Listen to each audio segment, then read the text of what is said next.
Ayo bawa harta ke surga. Dukung pembangunan sekolah Islam Mufid dengan donasi ke rekening atas nama Yayasan Muflih untuk Islam dan Dakwah. Bismillahirrahmanirrahim. Assalamualaikum warahmatullahi wabarakatuh. Alhamdulillahi wa kafa wa salatu wassalamu ala rasulillahil mustafa wa ala alihi wa ashabihi wa man iqtafa. Hadirin dan hadirat yang dirahmati Allah, kita bersyukur kepada Allah. Pada kesempatan malam hari ini, insya Allah kajian terakhir dari pembahasan kitab Ushul fi Tafsir. Ini episode yang ke berapa? 38. 38 pertemuan berarti ya kurang lebih bagi 4 9 bulan ya. Kira-kira 9 sampai 10 bulan sejak kita buka kajian ini pertama kali. Dan tidak terasa kita sudah sampai di penghujung babnya. Bab malam hari ini insya Allah bab al-ittifat. Bab malam hari ini adalah bab yang merupakan bagian dari bab tersulit, yaitu bab dhamir. Tersulit bagi yang belum pernah mengikuti kelas-kelas bahasa Arab. Tetapi insya Allah untuk subbab yang terakhir, yaitu iltifat, ya semoga bisa mudah. Karena kita sudah dapat bab dhamir di bagian awal. Nah, kata penulis al-iltifat, yaitu bab tentang iltifat. Satu akar kata dengan kata iltafata yang artinya menoleh. Jadi kalau iltafata si fulan, ya, iltafata Zaidun berarti Zaid noleh, ya, memalingkan.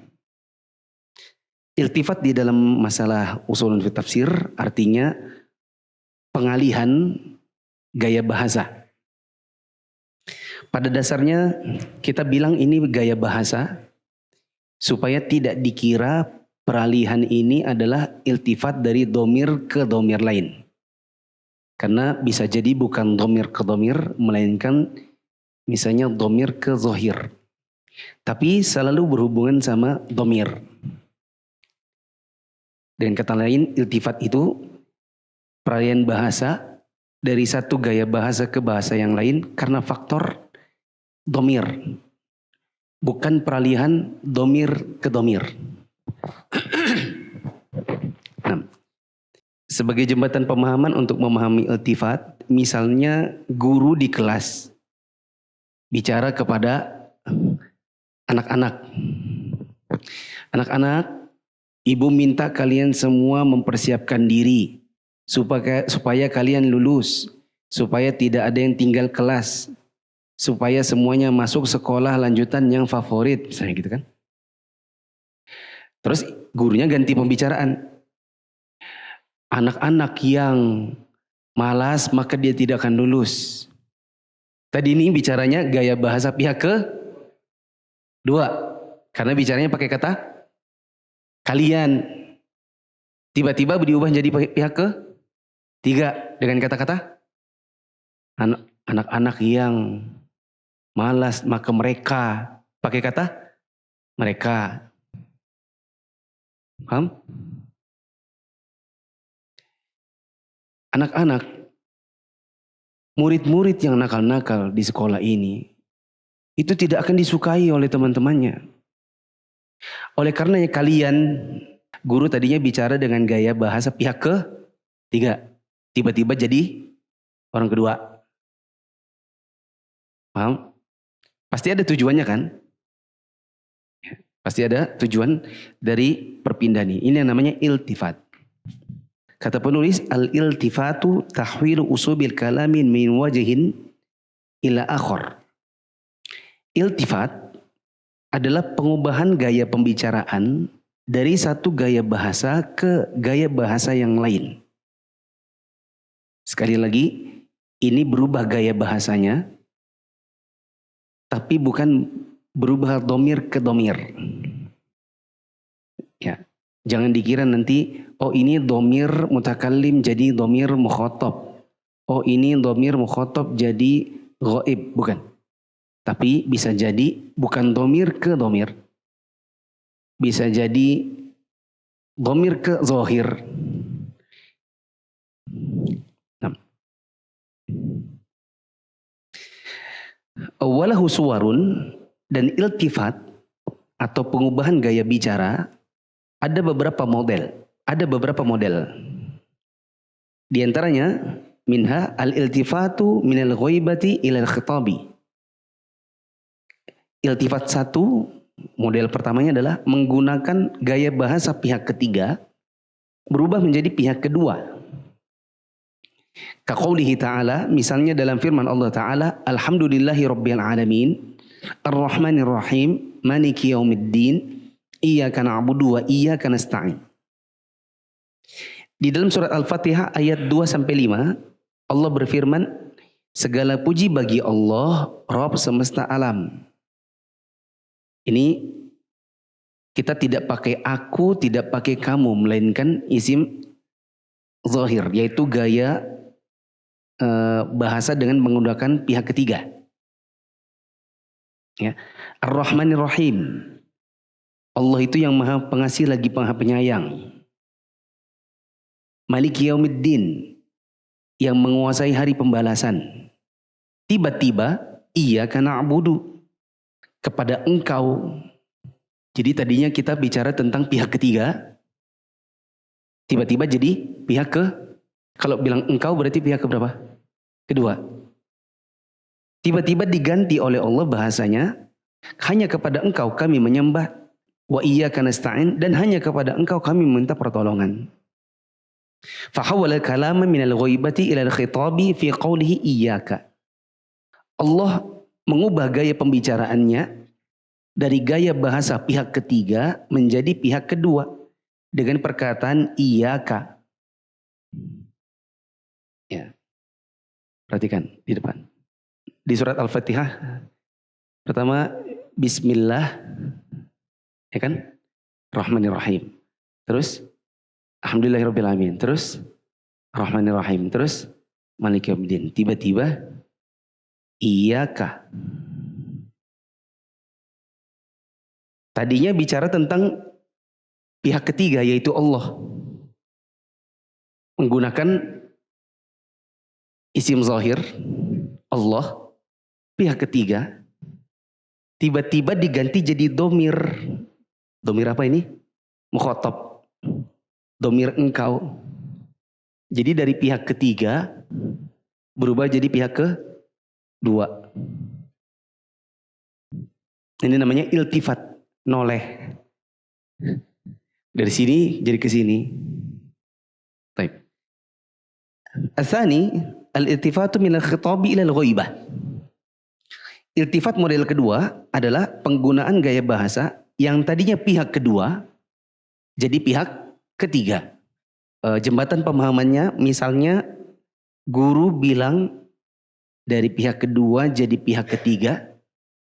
Misalnya guru mengatakan, anak-anak, ibu berharap kalian semua belajar dengan baik dan ibu berharap tidak ada yang tidak lulus. Anak-anak yang tidak lulus itu pasti yang nanti masa depannya kurang bagus. Itu pasti anak-anak yang dulu waktu sekolahnya tinggal kelas itu nanti yang bambong. Itu yang jadi kriminal. Itu yang biasanya jadi preman di jalan. Nah gitu. Dari kata kamu tiba-tiba jadi pihak ketiga. Berarti dari pihak kedua jadi pihak ketiga. Paham ya? Paham dulu. Kalau enggak paham lanjut nih. Paham? Ya. Kaqaulihi ta'ala. Dalam Al-Quran contohnya firman Allah Ta'ala. Hatta idza kuntum fil fulki wajarayna bihim. Allah mengatakan sampai ketika kalian telah berada di atas kapal. Kemudian kapal tersebut membawa orang-orang yang di dalamnya. Quran surat Yunus ayat 22. Fahawwalal kalama minal khitabi ilal ghaibati.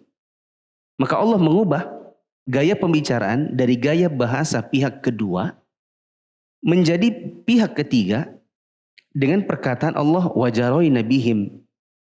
Kapal tersebut membawa orang-orang yang ada di dalamnya. Padahal tadinya Allah menggunakan kata kuntum. Kuntum. Ini pihak keberapa? 2. Kan ada tak mukhotob. Antum. Kalian. Dan sampailah kalian di atas kapal. Seharusnya kalau mau selaras, kalau mau tanpa iltifat, Allah tetap pakai nomor 2. Pihak kedua. Yaitu menjadi wajaroina bikum. Biar selaras pakai kalian juga. Tapi ternyata Allah tidak pakai kum, malah menjadi bihim, mereka. Waktu kalian sudah di atas kapal dan kapal itu membawa mereka. Nah, kok tiba-tiba jadi mereka? Berarti dari 2 menjadi 3.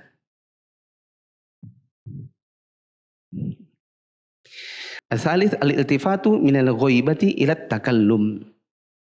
Iltifat model ketiga adalah penggunaan gaya bahasa pihak ketiga diubah jadi pihak pertama. Kalau jembatan pemahamannya gimana ya? Dari pihak ketiga tiba-tiba jadi pihak pertama. Misalnya, meskipun contohnya nggak pas nggak apa-apa ya. Misalnya ada orang bilang gini, sebagai seorang ayah.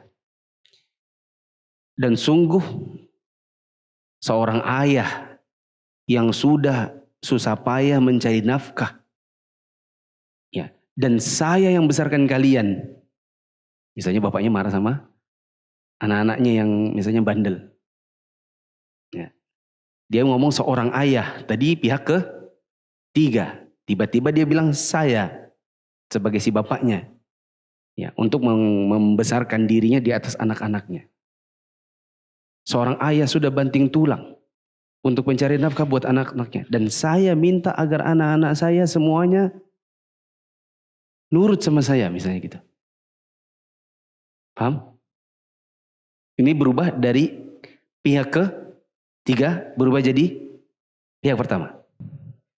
Di dalam Al-Quran, contohnya adalah di surat Al-Ma'idah ayat 12. Kaqaulihi ta'ala, firman Allah ta'ala, وَلَقَدْ أَخَذَ اللَّهُ مِيثَاقَ بَنِي إِسْرَائِيلَ. Dan sungguh Allah telah mengambil perjanjian dari Bani Israel. وَبَعَثْنَا مِنْهُمُ 12 نَقِيبًا. Dan kami, ya, dan tiba-tiba jadi kami, dan telah kami angkat di antara mereka 12 orang pemimpin. Jadi dalam ayat ini, ya, فَحَوَّلَ الْكَلَامَ مِنَ الْغَيْبَةِ إِلَى التَّكَلُّمِ فِي قَوْلِهِ وَبَعَثْنَا. Allah ubah gaya pembicaraannya dari gaya bahasa pihak ketiga menjadi bahasa pihak pertama. Dengan perkataan Allah wa ba'athna, dan kami angkat. Padahal tadi Allah pakai kata Allah. Sebagaimana ayahnya tadi marah sambil berkata seorang ayah. Tiba-tiba dia bilang saya. Paham? Keempat, al-iltifatu minat takallumi ilal ghaibati. Iltifat yang keempat adalah penggunaan gaya bahasa pihak pertama diubah jadi pihak ketiga. Ya. Seperti perkataan ayahnya tadi. Ayah ini sudah capek-capek membesarkan kalian. Kerja banting tulang. Berharap kalian nurut. Perempuan tidak boleh ada yang pacaran misalnya gitu ya. Coba nurutlah sama seorang ayah. Jadi ayahnya ngomong, tadi pakai kata saya. Tiba-tiba dia bilang, cobalah anak-anak nurut sama seorang ayah. Yang ngomong dia, tapi dia pakai kata pihak ketiga. Di dalam Al-Quran ada contohnya, surat Al-Kautsar ayat 1-2. Kaqaulihi ta'ala, misalnya dari firman Allah Ta'ala, Inna a'tainakal kautsar. Sesungguhnya, kami telah menganugerahkan kepada engkau, wahai Muhammad, nikmat yang sangat banyak.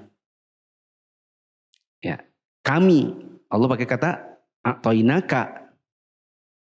A'taina, kami. Tiba-tiba fasholli li rabbika. Maka dirikanlah salat untuk Rabbmu. Tadinya pakai kami, tiba-tiba jadi Rabbmu. Padahal kami di situ ya Rabbmu. Rabbmu itu maksudnya adalah kami. Fahawwalal kalama minat takallumi ilal ghaibati fi qawlihi li rabbika. Allah ubah gaya bicaranya dari gaya bahasa pihak satu menjadi pihak ketiga dengan perkataannya li rabbika, untuk Rabbmu.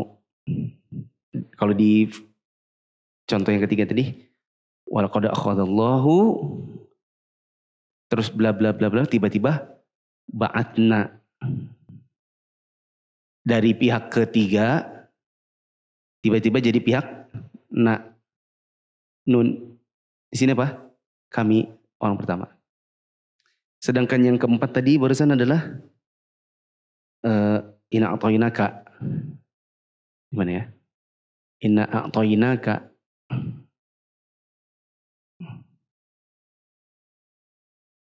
Kami telah menganugerahkan kepada engkau Al-Kautsar. Ini pihak satu ya.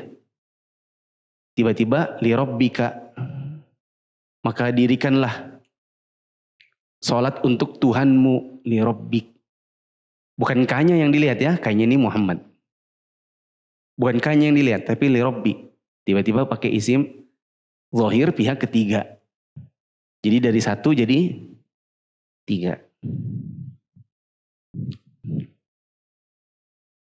Sampai sini dulu. Paham? Nah, sekarang pertanyaannya, buat apa Allah bikin iltifat? Walil iltifati fawaidu minha. Iltifat atau pengubahan gaya bahasa seperti itu ada beberapa faedah. Di antaranya adalah hamdul mukhatabi 'alal intibahi. Faedah yang pertama adalah menarik perhatian pihak yang diajak bicara atau pendengarnya. Li taghayyuri wajhil uslubi 'alaihi. Ya, bisa menarik perhatian untuk pihak yang diajak bicara ini. Yang demikian karena terjadi perubahan gaya penyampaian kepadanya. Seperti guru tadi yang bilang anak-anak, ibu berharap kalian. Tiba-tiba anak-anak yang, itu kan membuat perubahan-perubahan seperti itu gaya bahasa membuat anak-anak lebih nyangkut gitu karena ada perhatian. Ya. Dan mungkin ada tujuan lain, misalnya ya, coba tebak. Kira-kira tujuannya apa itu? Guru mau ngomong gitu.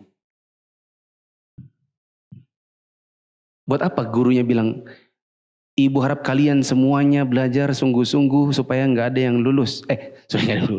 Supaya nggak ada yang tidak lulus. Anak-anak yang malas-malas itu biasanya yang tidak lulus.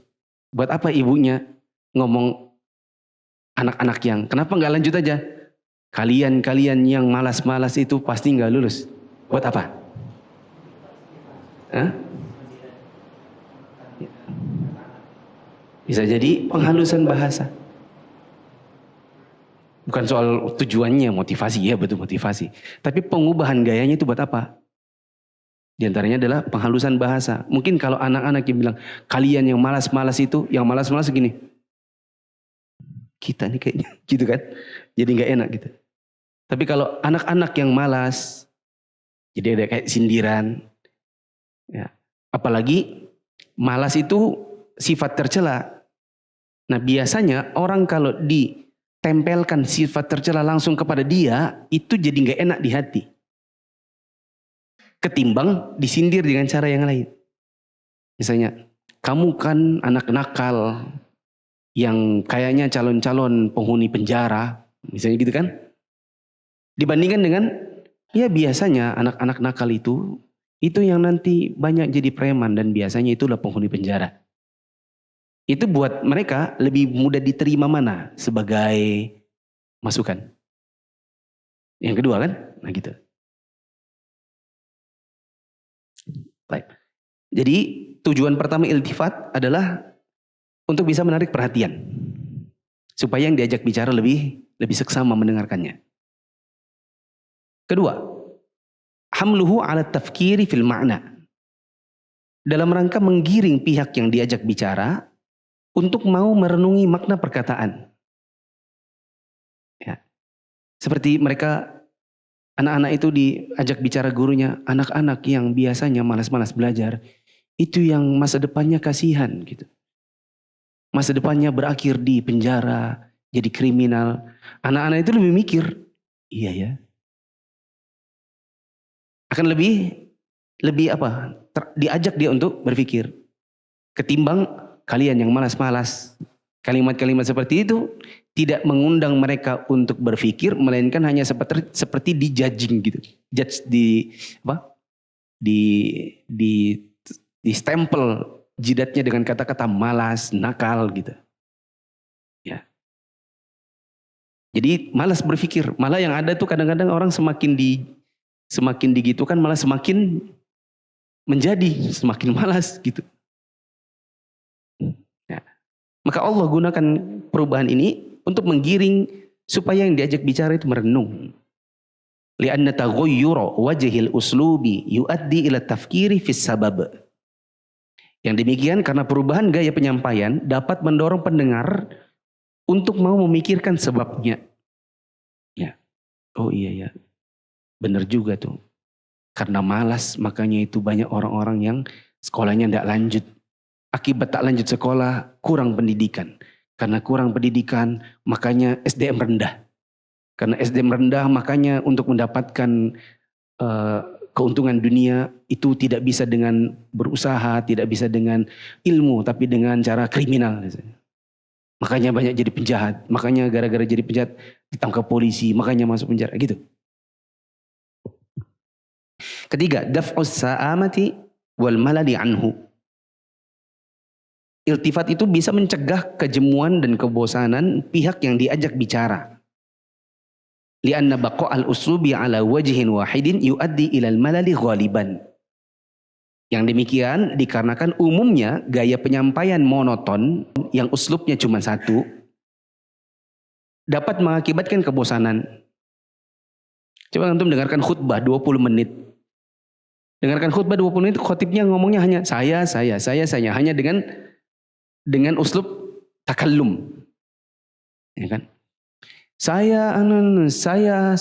Lama-lama kita bilang gini, ini dari tadi menceritakan dirinya aja kah? Nggak ada kak.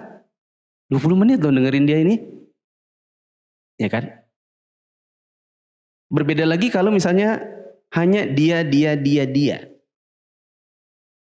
Mereka adalah mereka. Sehingga kadang-kadang ada sebagian ustadz memvariasikan dengan pengalaman pribadi. Ya, misalnya dia berkata, mereka yang ini, maka mereka yang ini. Adapun saya pribadi, itu akan membuat pembicaranya bervariasi. Dan itu akan membuat kurang dari sisi kebosanan. Atau kebosanannya malah hilang. Ya, begitu. Asalkan ya jangan terlalu banyak juga iltifat kesana kesini, yang membuat kemudian orang tuh jadi pusing juga memikirkan pembicaraannya. Mereka adalah anu. Kalau saya kalau mereka kalau saya bukan mereka anu. Sedangkan saya, jadi ini apa sih tujuannya? Khutbah ini apa sih, perbandingan antara dirinya dan mereka kah atau gimana? Ya. Ini 3 faedahnya. Kata Syekh Utsaimin, wa hadhil fawaidu 'ammatun lil iltifati fi jami' suwarihi. Faedah-faedah tersebut 1 2 3 itu berlaku umum untuk semua model iltifat. Tadi disebut iltifatnya ada berapa? Tadi model iltifat ada berapa? 4. Tadi kan 1 2 3 4. Semua model iltifat yang 4 ini, 3 faedah ini berlaku. Apa saja tadi? Supaya menarik perhatian. Terus supaya menggiring orang untuk berpikir. Ketiga, supaya tidak bosan. Nah, semua model iltifat, 3 ke 2, 2 ke 3, 3 ke 1, dan seterusnya. Itu 3 ini ada. Terus kata Syekh, ammal fawaidul khassatu, adapun faedah-faedah yang lain yang sifatnya kasuistik atau yang khusus, fatata'ayyanu fi kulli suwarihi hasaba ma yaqtadihi al-maqam. Itu ada untuk setiap masing-masing model iltifat, dan itu akan muncul sesuai dengan konteks pembicaraannya. Saya tadi sudah mepet-mepet mikir gitu. Terus apa faedah khusus untuk 1, faedah khusus untuk 2, faedah khusus untuk 3, faedah khusus untuk 4. Kan faedahnya 1, 2, 3 tadi berlaku untuk 4-4-nya. Kata Syekh, ada lagi faedah khusus untuk setiap masing-masingnya. Nah, berarti kita perlu mikir. Nah, bagaimana cara mikirnya? Kalau seperti kita bukan ahli tafsir, maka tidak boleh mikir sendiri. Apa yang harus dilakukan? Lihat buku tafsir. Lihat-lihat buku tafsir. Kalau saya di sini bukan lihat buku tafsir, tapi langsung cari jalan pintas.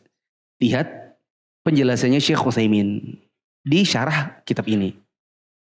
Di syarah Ushul fi Tafsir, Syekh Utsaimin memberikan penjelasan untuk masing-masing modelnya. Coba antum hapus dulu tadi.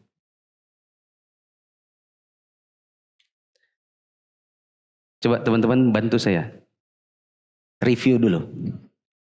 Iltifat ada berapa? Al-iltifat. Apa tadi artinya iltifat? Pengalihan. Apa yang dialihkan? Kayak bahasa. Dengan faktor domir. Mau domir tiba-tiba jadi zohir, atau domir 1 jadi 3, dan seterusnya. Model pertama dari ghaib. Jadi mukhatab.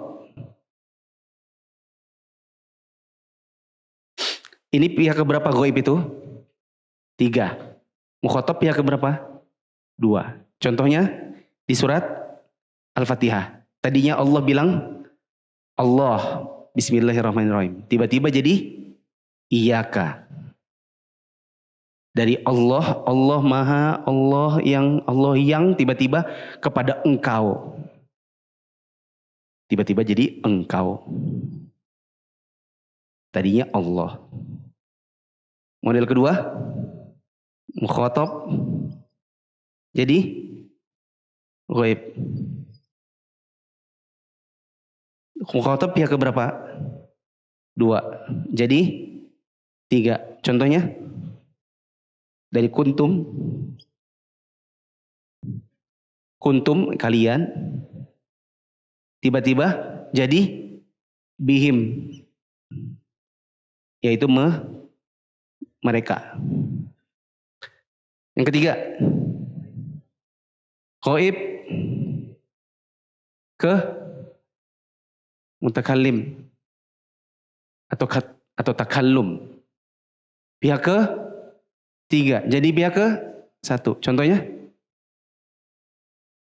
apa tadi? Allah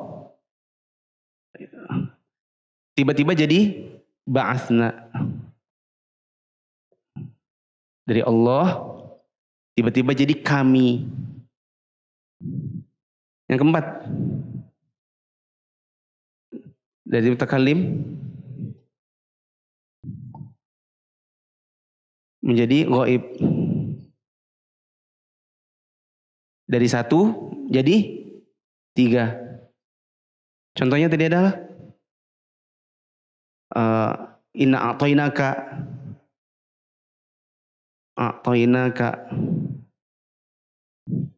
kami memberikan kepadamu. Tiba-tiba jadi li rabbika, untuk Tuhanmu. Tuhan atau Rabb. Jadi dari kami pihak 1 jadi pihak 3.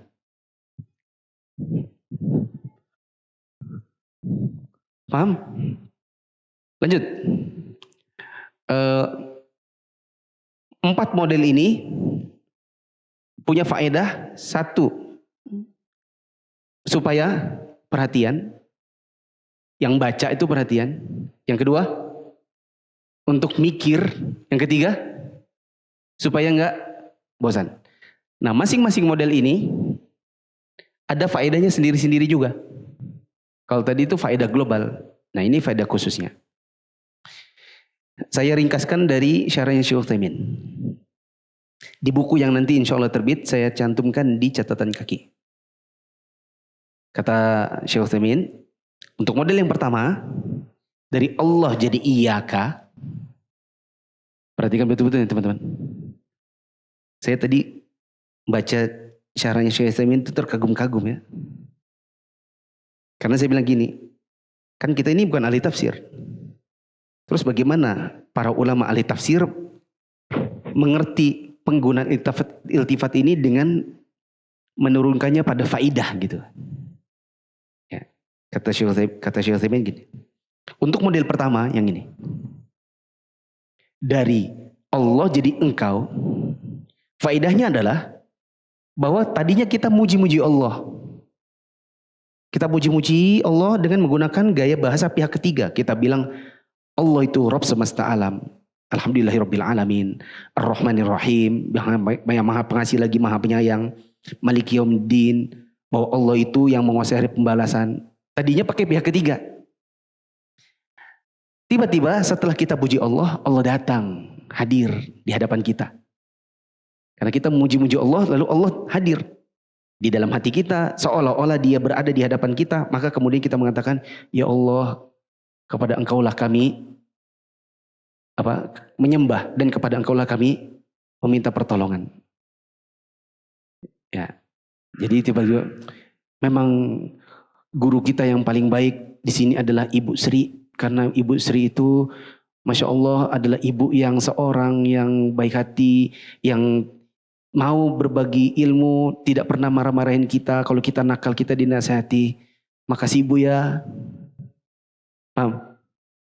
Kepada Ibu yang sudah akan pensiun, terima kasih ilmunya. Kepada Ibulah selama ini kami. Paham? Mungkin kita kalau nggak belajar ini, nggak belajar usul tafsir. Kalau mungkin antum hadir di kajiannya awal, susahnya. Pulang-pulang, nggak paham aku. Ya. Kita nggak merenung ini, kita nggak pernah paham gitu dengan apa yang kita baca. Padahal ini berapa kali kita baca dalam sehari? 17 kali? Minimal. Karena rokaat yang wajib jumlahnya berapa? Rokaat yang wajib. Berapa jumlahnya? Berisa. Sholat yang wajib berapa? 5. Tapi rokaat yang wajib 17. Ya kan? 2, 4, 4. 3, 4. Berapa itu? 17. 17 kali udah dibaca. Jadi kalau kita sholat ini, kita bilang Allah, Allah, Allah, Allah. Tiba-tiba untuk minta pertolongan, ya Allah kepada engkau. Seolah-olah Allah itu ada di hadapan kita. Paham? Bilang insya Allah. Untuk model iltifat yang kedua, yang ini, dari mukhatab jadi ghaib, ya. Kata Syekh Utsaimin, faidahnya adalah untuk menghindari penyematan sifat yang kurang pas, sifat yang mengandung aib, sifat yang mengandung ghadadah, yang tidak disukai yang diceritakan dalam ayat tersebut dan kelanjutannya. Untuk memahaminya kita perlu baca ayat utuhnya kayak apa. Perhatikan teman-teman, ayat utuhnya begini.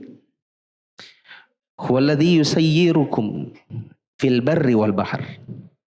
Dialah Tuhan yang menjadikan kamu dapat berjalan di daratan atau berlayar di lautan. Terus, hatta idza kuntum fil fulki wa jarayna bihim. Sampai ketika kalian berada di atas kapal, kemudian kapal tersebut membawa orang-orang yang di dalamnya. Yang ini tadi ya. Dari kalian di atas kapal, tiba-tiba kapalnya berlayar membawa orang-orang yang di atasnya. Allah ganti dari model kedua jadi pihak ketiga. Soalnya nanti yang ketiga ini melakukan perbuatan tercela. Ya, kata Allah, wa jarayna bihim birihin thayyibah.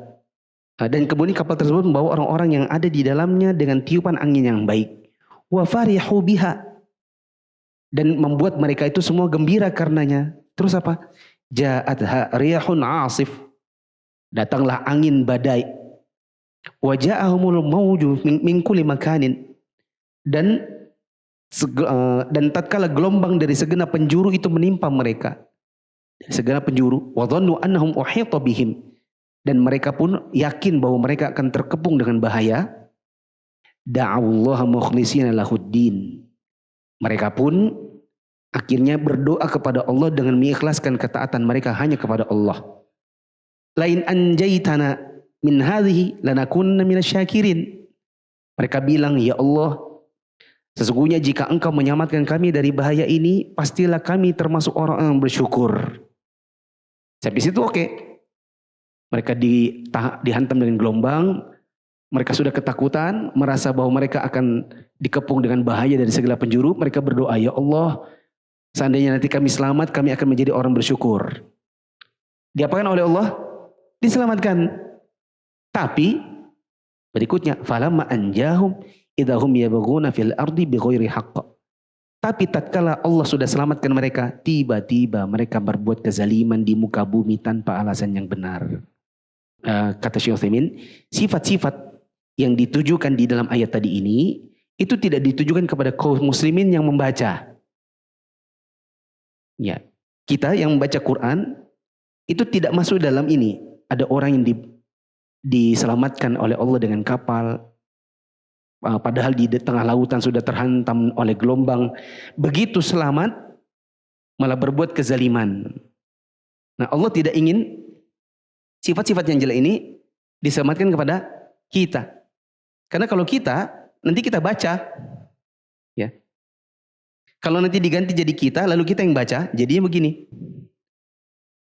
Sampai ketika kalian berada di atas kapal, kemudian kapal tersebut membawa orang-orang yang ada di dalamnya dengan tiupan yang baik, sehingga kalian gembira, datanglah angin badai, dan tatkala gelombang dari segenap penjuru menimpa kalian, kalian ikhlaskan doa kepada Allah, kalian bilang, ya Allah, sesungguhnya jika engkau menyelamatkan kami, kami akan bersyukur. Maka tatkala Allah menyelamatkan kalian, kalian bikin kezaliman, padahal bukan kita pelakunya di situ. Paham? Tadi saya juga bilang di sini ada unsur pengalihan bahasa supaya tidak menyematkan sifat yang jelek kepada yang dimaksud gitu. Kata Syekh Utsaimin, sama seperti dalam firman Allah, abasa wa tawalla. Abasa wa tawalla, ada orang yang bermuka masam dan berpaling. Siapa di sini maksudnya? Nabi Muhammad. Gara-gara didatangi oleh orang buta. Siapa orang yang buta? Abdullah bin Maktum. Bertanya tentang agama, Nabi menunjukkan sifat yang oleh Allah kritik. Ya, nggak boleh. Masa ada orang mau nanya tentang masalah agama, kamu berpaling wahai Muhammad? Tapi Allah nggak bilang abasta wa tawallaita. Muhammad, kamu bermuka masam dan kamu berpaling. Tapi Allah pakai pihak ketiga. Padahal ngomongnya sama Nabi. Allah mengatakan dia bermuka masam dan berpaling. Ada orang bermuka masam dan berpaling. Pada Allah nurunkan Al-Quran ini omongannya kepada siapa? Nabi Muhammad si pelaku. Paham? Misalnya antum mencuri waktu kecil. Ketahuan sama mama. Terus bapak antum pulang. Enak mana di hati antum misalnya? Ya, ada orang telah mencuri di rumah kita. Dibandingkan dengan, ya, mencuri nah. Kamu ini maling. Lebih enak mana? Yang pertama. Paham? Makanya Allah pakai, ada orang bermuka masam. Maksudnya itu Muhammad. Padahal Allah maksudnya ke Muhammad, dan Allah turunkan ayat ke Muhammad. Gitu. Irtifat model ketiga yang ini dari Allah jadi kami, kata Syekh Utsaimin, faedahnya adalah untuk menunjukkan keagungan Allah sebagai zat yang mengutus. Ya. Allah mengatakan, dan Allah telah, pakai pihak ketiga, Allah telah mengambil perjanjian dari Bani Israil dan kami utus. Allah ganti dengan kami sebagai bentuk mengagungkan dirinya, karena dialah zat yang mengutus. dalam kasus ini yang mengangkat pemimpin yang 12 untuk bicara langsung dengan Allah. Allah yang lakukan. Kurang lebih mungkin sama seperti yang tadi saya bilang, misalnya bapaknya menasihati anaknya supaya anaknya dengar, supaya anaknya betul-betul mau nurut sama bapaknya, bapaknya agungkan dirinya. Kata bapaknya, seorang ayah itu telah bersusah payah mencari uang, menyekolahkan anaknya supaya anaknya jadi orang baik. Saya, tiba-tiba jadi saya. Dari 3, seorang ayah, kan bahasa pihak ketiga, tiba-tiba jadi saya. Supaya ayahnya ini membesarkan dirinya di hadapan yang sedang dinasihati. Supaya yang dinasihati itu mau dengar nasihat. Saya ini yang capek di rumah ini, misalnya. Kenapa di sini tidak ada yang menurut sama saya, misalnya. Adapun untuk model iltifat yang keempat, yang dari 1 ke 3, a'toinaka, kemudian jadi lirabbika. Kata Syekh Utsaimin, faidahnya adalah isyarat bahwa Allah lah yang menganugerahkan Al-Kautsar sebagai keutamaan yang khusus untuk Nabi Muhammad SAW. Ya kan, Allah mengatakan, kami berikan kepada engkau Al-Kautsar. Apa itu Al-Kautsar? Ada beberapa penafsiran. Bisa dibilang nikmat yang banyak. Ada juga yang menafsirkan Al-Kautsar maksudnya adalah telaga Al-Kautsar. Adapun telaga Al-Kautsar itu buat Nabi Muhammad seorang. Maksudnya itu kekhususan buat Nabi. Maka Allah mengatakan, sembahlah Tuhanmu atau sholatlah demi Tuhanmu. Ya. Dan ini adalah dalam rangka isyarat bahwa Allah yang menganugerahkan Al-Kautsar itu kepada Nabi Muhammad SAW. Kata Syekh, wallahu a'lam wa sallallahu ala nabiyyina Muhammadin wa ala alihi wa sahbihi ajma'in. Allah yang lebih mengetahui. Semoga Allah mencurahkan salawat dan keselamatan kepada Nabi Muhammad, keluarga beliau dan para sahabatnya semuanya. Tamma walillahil hamdu rabbil alamin. Selesailah buku ini, walhamdulillah. Azan dulu. Allahu Akbar, Allahu Akbar, Allahu Akbar, Allahu Akbar. Asyhadu an la ilaha illallah,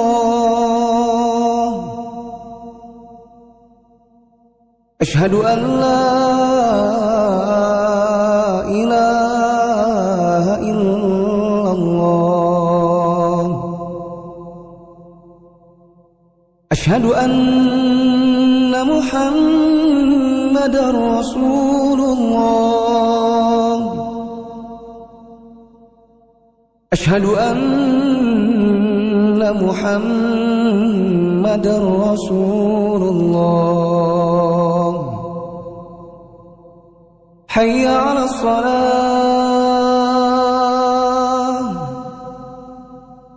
hayya 'alas salah, hayya 'alal falah, hayya 'alal falah. Allahu Akbar, Allahu Akbar, la ilaha illallah.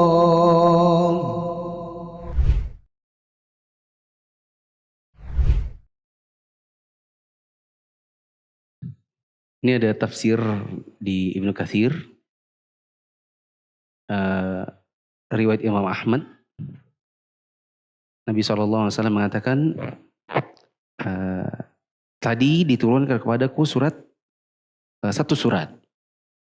Allah berfirman, inna a'tainakal kautsar fasholli lirabbika wanhar inna syani'aka huwal abtar. Kemudian beliau mengatakan, hal tadruna mal kautsar? Apakah kalian tahu apa itu al-kautsar? Qalu, Para sahabat menjawab, Allahu wa rasuluhu a'lam. Beliau mengatakan, huwa nahrun a'tanihi rabbi azza wa jalla fil jannah. Alaihi khairun kathir. Dia adalah satu sungai ya, atau telaga yang Allah menganugerahkannya untukku di dalam surga. Di dalamnya ada kebaikan yang banyak dan umatku akan dikembalikan ke sana. Cawan-cawannya sebanyak bintang-bintang ya, dan seterusnya. Ini tafsir Al-Kautsar. Maka di sini di iltifat model keempat, Allah ingin memberikan isyarat kepada Nabi SAW bahwa Allah yang memberikan Al-Kautsar itu, sehingga konsekuensinya adalah, nah gini, dari rububiyah, ini saya simpulkan dari kata-kata yang Syekh Utsaimin tadi di versi rekaman kata-katanya ada rububiyah. Tapi di kitabnya setelah tercetak nggak ada kata-kata rububiyah. Berubah menjadi fadhail. Tapi yang saya simpulkan dari maksud beliau adalah karena Allah saja yang menganugerahkan Al-Kautsar kepada Nabi dan itu adalah rububiyahnya Allah, maka harus dibalas dengan yang sudah ikut kelas akidah. Maka ketika Allah memiliki rububiyah yaitu memberikan nikmat yang banyak, maka dibalas dengan uluhiyah yaitu penyembahan hanya kepada Allah. Teman-teman masih ingat gak rububiyah sama uluhiyah bedanya apa? Apa Abu Risa? Rububiyah itu apa? Uluhiyah itu apa? Cara ingat yang mudah bagaimana?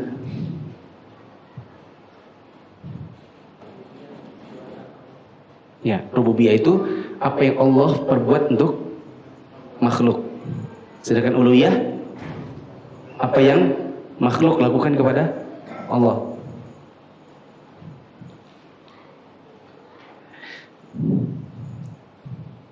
Coba untuk yang jawab. Masih ada 2 menit. Ini perbuatan murid apa perbuatan guru?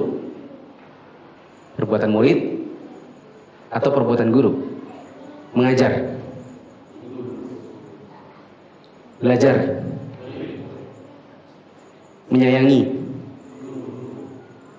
Ya, murid juga sih. Kasih nilai, ya. Memberi penghormatan. Nah sekarang mana perbuatan Allah, mana perbuatan hamba? Memberi nikmat, memberi hujan, kasih jodoh, memberi persembahan dengan kurban, sujud. Nah berarti rububiyah yang mana? Ya apa yang Allah lakukan kepada hamba? Ngasih hujan, ngasih. Sedangkan uluhiyah ini persembahannya hamba kepada Allah. Maksudnya kalau Allah sudah kasih dan hanya Allah yang kasih, maka kamu juga ngasihnya ke Allah hanya kepada Allah. Paham? Saya sering ngasih analoginya gini. Kalau lebaran kepala sekolah SMA 1 bikin open house, yang datang anak SMA 1, tapi ada satu anak SMA 2. Maka si kepala sekolah bilang, maaf mas, ini anak sekolah mana? SMA 2 pak. Loh SMA 2. Maaf ya, selama ini yang ngasih pendidikan siapa? Guru sekolah mana? SMA 2. Yang ngasih nilai siapa? SMA 2. Yang ngasih pendidikan siapa? SMA 2. Kenapa enggak datang dulu open house kepala sekolah SMA 2? Kenapa ke SMA 1? Bukan saya enggak mau sampean makan di rumah saya ya. Tapi kan selayaknya murid ngasih penghormatan kepada gurunya sendiri, bukan kepada gurunya orang. Gitu. Paham?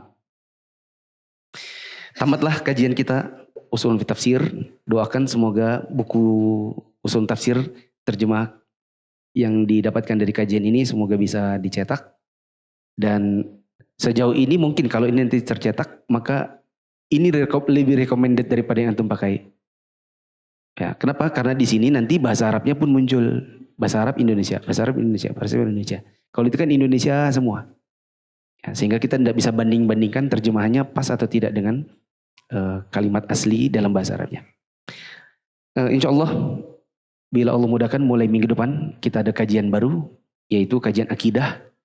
Balik lagi ke akidah. Setelah dulu selesai, kita pindah ke usul, kita balik ke akidah lagi. Insya Allah dengan kajian Al-Firqatun Najiyah. Untuk teman-teman usahakan punya bukunya dan ada yang bawa ya. Ya, kalau ada yang mau beli silahkan nanti di luar. Demikian subhanakallahumma wa bihamdika asyhadu an la ilaha illa anta astaghfiruka wa atubu ilaik. Assalamualaikum warahmatullahi wabarakatuh.